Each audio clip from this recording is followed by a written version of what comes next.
Hello guys, कैसे हो आप सब। आज मैं आपको बताऊंगा कि अगर आप के पास एक एमसीक्यूज आ जाए, ठीक है, सीरीज़ या पैरेलल कॉम्बिनेशन का, तो उसको और वो जो एमसीक्यूज होंगे उसके लिए आपके एक ट्रिक यूज़ करनी है।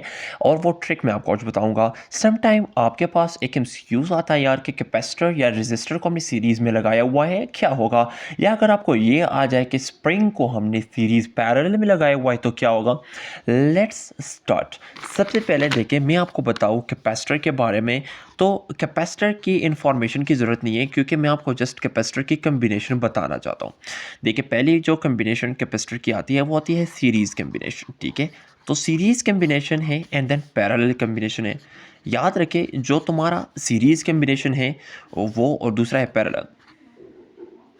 Series combination end by end होता है, एंड टू एंड, ठीक है। जो एंड टू एंड कम्बिनेशन है वो सीरीज है, जो साइड बाय साइड है वो पैरेलल है। हालांकि देखिए, इसमें एस पहला है लेकिन ये पैरेलल में आता है, ठीक है सर, साइड बाय साइड।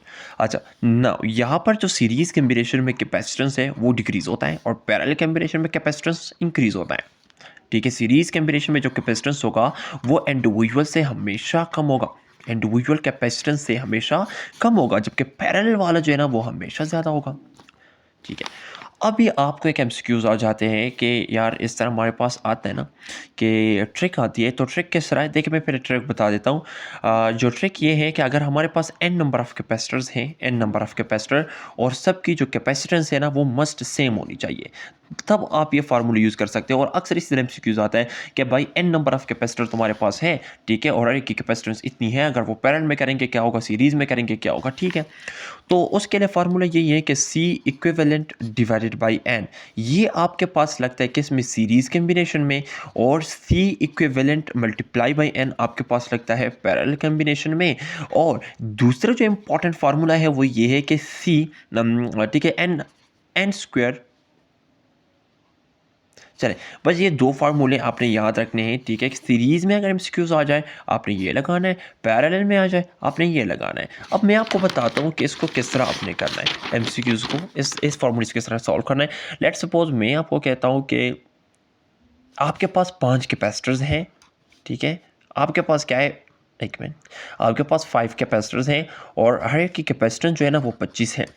उसको हमने सीरीज़ में लगाया। अब सीरीज में लगाए तो कैपेसिटेंस कितना होगा, मैंने आपको बताया था सीरीज में कम होता है, तो डिवाइड हम करते हैं। सी इक्विवेलेंट कितना, ठीक है, ठीक है, तुम्हारे पास सी इक्विवेलेंट है, मतलब 5 कैपेसिटर लगाए हैं, उस जो है ना उसका सबका मिलाकर कितना है, ठीक है, 25 है। तो हमने क्या करना है कि 25, ठीक है, यहाँ पर इंडिविजुअल का है, ठीक है, ये सॉरी। तो ये आ जाएगा इंडिविजुअल का, हर एक इंडिविजुअल की कैपेसिटेंस, मैंने कहा था ना कि सबकी कैपेसिटेंस सेम होनी चाहिए, 25 और 5 कैपेसिटर 5। तो मतलब कि ये आ गई तुम्हारे पास 5। ये 5 क्या है, ये इक्विवेलेंट कैपेसिटेंस है। याद रखें, फार्मूला है C divide by C, C equivalent divide by C divide by N. पीछे मुझसे थोड़ा गलती हुई, करेक्ट करें, ठीक है। C equivalent C divide by N. C क्या है, इंडिविजुअल की कैपेसिटेंस जो कि सबकी सेम होनी चाहिए, और ये आपके लिए कम्बिनेशन है सीरीज़ का। अब अगर पैरेलल में देखें तो C multiply by N, C equivalent जो है ना वो सी मल्टीप्लाई बाई एन है। सी कितना है, कैपेसिटेंस 25 है, 25, एन कितने कैपेसिटर 5, तो 125। तो ये देखें, पैरेलल में आपके पास फार्मूला है सी मल्टीप्लाई बाई एन, जबकि सीरीज में है सी डिवाइडेड बाई एन। ये सी कैपेसिटेंस है इंडिविजुअल कैपेसिटर्स का, ठीक है। तो फिर ये सीरीज में कम होता है ना तो हम डिवाइड कर लेते हैं, पैरेलल में ज़्यादा होता है ना हम मल्टीप्लाई कर लेते हैं, ये फार्मूला आता है, ठीक है। और तो ये दो फार्मूले थे, ट्रिक थे कि आप किस तरह सॉल्व कर सकते हैं एमसीक्यूज़ को विद दिस फार्मूला।